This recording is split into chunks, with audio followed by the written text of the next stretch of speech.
Campingul se numește Piombini. 3 stele, bine, nu știu la ce le folosește cele 3 stele. Și ca să nu uit pe final, la recepție am găsit cabluri și în completare, care întotdeauna ceva rămâne de zis și se uită.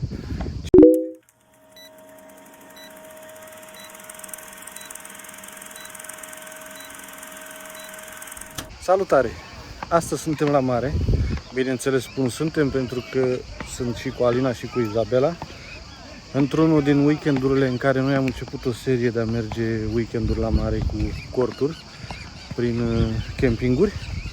Așa că astăzi m-am hotărât să vă fac un video, mai exact să vă arăt cum arată și ce găsești într-un camping aici în Italia, bineînțeles deocamdată la mare. Pentru că până în momentul de față asta am experimentat. Mai târziu o să vă arăt și unul de la munte, asta cum vom ajunge. În videoul de astăzi suntem mai exact în Marina de Ravenna. Am părăsit plaja acum, Izabela cu Alina au rămas acolo, foarte aproape de plajă va fi acest camping. Numai că vreau să vă spun un pic de plaja liberă, care este lângă această terasă Marisol, exact cum traversez de la campingul unde suntem noi cazați. O plajă foarte frumoasă, nisipul foarte bun, apa foarte curată. Bună și pentru copii, adică mergi undeva la 100-200 de metri cu apa până la genunchi. Nu este foarte adâncă de la început, dar este o problemă. Nu ai toaletă decât aici la terasă unde trebuie să plătești, sau dacă nu te duci la bar. Și nu există duș să te clătești de apă de sare când ești din mare. Deci, plaja și campingul este acolo, mai exact 50 de metri, să zicem așa.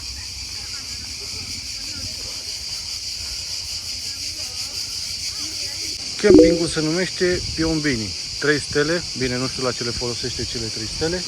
Mai exact, aici este campingul și plaja este acolo, 50 de metri, mă repet cum v-am spus. O să opresc video-ul, adică o să opresc video. O să opresc sunetul acesta de la cicade enervant și năucitor și o să atașez eu pe timpul imaginilor vocea să înregistrez din nou exact cu toate detaliile. De la intrare ne arată cele 3 stele despre care vă vorbeam la început. Deci, se procedează în felul următor. Cum intrați pe poartă, asta bineînțeles dacă o să veniți aici la acest camping, se parchează mașina aici pe dreapta, cum vedeți aceste 2 mașini parcate aici pe partea dreaptă și mergeți către recepție, recepția se află mai în față la vreo, dacă se vede pe partea dreaptă acea baracă, la vreo 20 de metri, nu este foarte departe. Cum trecem de această mașină, pe partea dreaptă o să fie piscina, care nu este foarte mare, dar cât de cât ai avea loc, să zicem așa, dacă vii și mai dimineață, mai să-ți prinzi un loc să poți să stai să te bronzezi, să faci o baie. E acceptabilă, nu putem să zicem că e foarte mare. Și în general e plină de copii. Da, aici ne arată că check-out-ul este la ora 13, să predai spațiul, iar grătarul nu poți să-l faci decât pe gaz, nu ai voie cu foc deschis. Aici este recepția despre care vă vorbeam, casa. Bineînțeles că faceți check-in-ul și la check-out o să plătiți în momentul când plecați. Aici ne arată că mergem către bar, restaurant. Pe partea dreaptă aici sunt și toaletele, dacă ai nevoie, bineînțeles, pentru repede când intri la recepție. Mergem înainte. Aici erau toaletele despre care vă vorbeam. Mergem înainte și pe partea dreaptă aici o să găsim barul, care numai seara, din ce am înțeles noi, că am fost să întrebăm, face pizza și mâncare ceva caldă, dar la prânz nu se servesc decât băuturi, gelato și alte chestii, dar mâncare doar de seară. După cum vedeți, pe partea stângă aici sunt multe autorulote, care astea sunt aici ale oamenilor, majoritatea sunt, cum vedeți și asta din stânga acum, majoritatea, așa arată o piațolă. Majoritatea rulotelor, vă spuneam, nu cum este acest camper, cele fixe, sunt deja proprietatea oamenilor și plătesc aici chirie, ce am înțeles, undeva la 200, cum este și aceasta de pe dreapta, 250 de euro pe lună. Ar veni un cost undeva la 3000 de euro pe an să ții o rulotă din asta acolo, să plătești un spațiu, să-l ai sigur că este al tău. Mergem mai departe, sunt și aceste case mobile, cum vedeți pe aceasta, care costă undeva la 130 și ceva de euro, 135-140 de euro pe noapte. Bineînțeles că în afara sezonului sunt și mai ieftine, la 115 euro, cum este și aceasta unde este Fiatul acesta alb în față. Dar să știți că în acești bani, în 135 sau 140 de euro, veți găsi curățenia, dar nu veți găsi lenjerii. Asta va trebui să vă aduceți de acasă, lenjerii, fețe de pernă, ca să... Da, și pe de altă parte este mult mai igienic și mult mai ok decât să ofere ei lenjerile, pentru că, na, știți cum e, acasă ce speli tu e mai igienic și mai curat. Acestea sunt casele mobile. Aici ieșeam pe aleea principală, care în stânga este recepția și intrarea. În dreapta ne îndreptăm către supermarket, pentru că are și un supermarket. După cum observați aici, în fiecare dimineață și după amiază o udă, ca să nu se ridice praful, vin cu mașinările și îi stropesc. Și aici pe partea dreaptă este mini-marketul, supermarketul, cum îl numesc ei. Bineînțeles că nu este un supermarket cum vă imaginați, cum sunt cele stradale din afară. Este un supermarket, găsești gonfiabile, găsești saltele, jucării pentru copii, bineînțeles și sucuri și ce mai au ei pe acolo, diferite lucruri de-astea care ți-ar trebui într-un camping. După cum vedeți, sunt dotați și de coborâre pentru cărăcioare pentru oamenii cu dizabilități. Și în continuare ne îndreptăm către o zonă unde sunt mai multe case mobile. Facem la stânga și aici o să vină un centru sanitar, ca să spun așa, unde sunt WC-urile, dușurile. Aici pe partea stângă intrăm să vedem cât este de curat. Aici nu este zona noastră unde aveam noi bucata de pământ, este mai departe de noi, nu o foloseam. După cum se vede, toaleta destul de curată, aici sunt și eu. Acesta este un duș, aici pe dreapta unde să-ți agăți prosoapele. După cum se vede, zic că sunt destul de ok. Na, vă dați seama, până la urmă riscurii sunt oriunde, să iei vreo boală de piele sau și în hotel, că până la urmă se igienizează în ambele părți, dar na, vă dați seama, siguranța aia 100% nu ai în nicio parte, așa că da, bine, noi nu avem chiar așa mare frică de chestiile astea, avem un pic, dar ne protejăm, suntem atenți. Aici este din nou un duș, care este destul de ok, zugrăvit, curat, mai este nisip pe jos pentru că, na, vă dați seama, afară fiind nisip țărân, nu este nimic asfaltat, se mai ia pe papuci, pe încălțăminte. Ieșim din nou în această alee. De exemplu, astea sunt rulotele despre care vă vorbeam, care au și un cort în față. Vedeți cum este și pe stânga și pe dreapta, cum este acesta, de exemplu. Acestea sunt proprietatea sunt rulota și cortul, dar spațiul nu. Pentru spațiul acesta, cum spuneam, plătesc chirie de 250 de euro lunar. După cum vedeți, lumea practică aceste campinguri. Chiar lângă noi acolo era o familie care avea o pizzerie în Bologna, undeva la 50 de kilometri distanță de aici. Mergeau seara, la 7 deschideau pizzeria, după care veneau spre dimineață când închideau și își petreceau următoarea zi până seara la 7 la plajă, la mare, aveau rulota lor acolo închiriat, piațola închiriată pentru rulota care o aveau. Și tot așa continuă până că cred că avea o întindere de undeva de 10.000 de metri pătrați, ca să zic așa, acest camping. Era foarte mare, imens, cred că avea undeva la 5-6 alei din astea lungi până, ca să zic așa, cel puțin 400 de metri o alee din asta. Da, aici, cum spuneam, era zona acestor rulote care plătesc proprietarii chirie și le țin aici. Mergem mai departe și ar trebui să ne apropiem și de zona unde aveam noi piațola, bucata de teren pentru cortul care l-am amplasat și pentru mașina noastră. Când am intrat, dăduse o bucată de teren mai micuță. M-am dus prima dată, am văzut-o și m-am întors la recepție. Am spus că nu pot să stau acolo pentru că nu mi-are loc, de-abia mi-are loc cortul, dar să mai parchez și mașina. Aici erau toaletele, iar chestiile astea afară sunt unde spălai vasele după ce îți foloseai, că sunt aici oameni care nu pleacă deloc la terase, la restaurante sau pleacă decât seara și ce consumă la prânz, vă dați seama că folosesc farfurii, crătiți, oale, tigăi.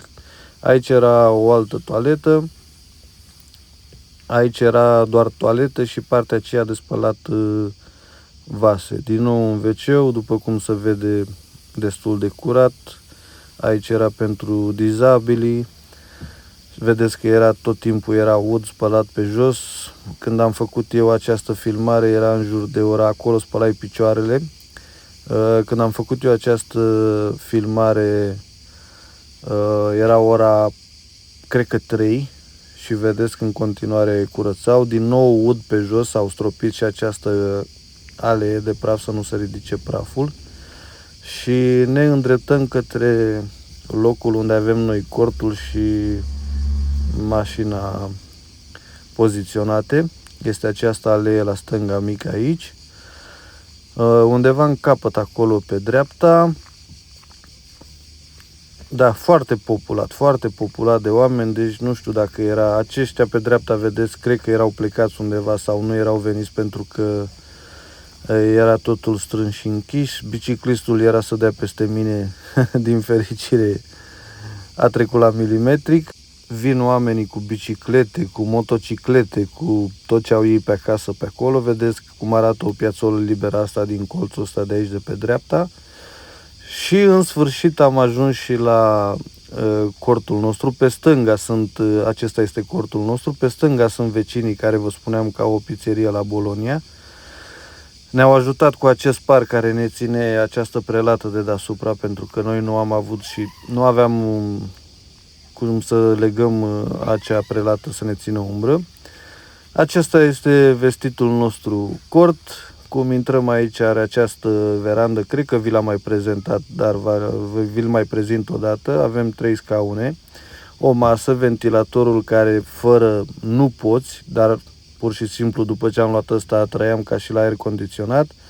Noaptea am îndreptat ventilatorul către acea plasă de țânțar și ne bătea curent exact cât aveam nevoie, fără să te umfle la ochi, fără să îți dea prea mare deranj. Acolo aveam buzunarele, care poți să spui telefoane, portofele, ceva. Sunt 1,20 cu 1,20, 2,40 m pe 2 metri lungime. Acolo în capăt aveam aerisirea. Închidem din nou să nu ne intre muștele, să ținem totul cum trebuie. Chestia aia se deschide, se rulează și se agață de ganciurile alea, dar eu n-am mai stat acum pentru că aveam altă treabă să filmez acest video. Rola de curent vine dinăuntru de la ventilator. Avem o rolă de 15 metri, ar fi indicat de obicei să aveți una de 20-25 de metri. Până acum n-am avut problema să nu ne ajungă până la panoul cu prize.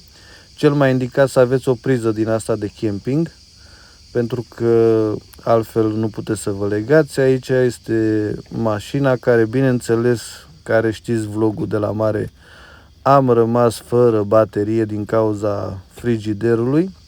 Acum am luat portofelul pentru că trebuie să mă întorc la recepție să și plătesc, pentru că în această seară noi părăseam campingul. Cum vă spuneam, din cauza frigiderului care a mers 2 zile, am rămas fără baterie. Așa că acum o să mă duc să întreb dacă au cabluri la recepție și să-mi plătesc, să vedem cât avem de plată pentru 2 zile cât am stat aici. Aici cred că vreau să mă uit de ceva, dar cu portofelul eram în mână. Aici vă pun câteva imagini de când, cu o zi înainte, eram la prânz, mâncam prosciutto cu melone. Eu am mai mâncat, cât de cât zic că e bun din punctul meu de vedere. Fetelor nu le place, nu este pe placul lor, nu este pe gustul lor.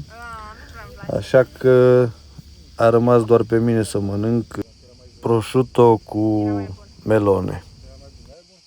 Revenim aici la oglindă, aveam un număr 76, în caz că ești cu mașina sau intri, să știe că deja ai rezervat aici și urmează să plătești, ești de-al campingului, aveai numărul 76 și la cort și mergem către recepție să le arătăm numărul de piațolă, 76 cum am spus.